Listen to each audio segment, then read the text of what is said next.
Website visits tracks which companies are browsing your site and scores their engagement, so your team knows which accounts to prioritize. To get started, go to Website Visitors in the left navigation, or head to the settings in the top navigation and select the Website Visits tab. You'll land on the Domains to Track page. Click Add Domain in the top right. Enter your website URL. If you only sell in specific regions, you can filter out countries here as well. Next, add your high priority pages. These are the URL paths that signal buying intent. For each one, enter the path and give it a label.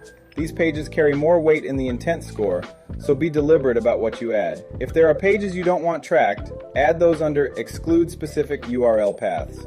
Click Add Domain to save. Your domain now appears in the list. Click Copy Pixel to grab your tracking snippet, then paste it into the head section of your website. Click on a How to Install the Pixel link at the bottom for additional help.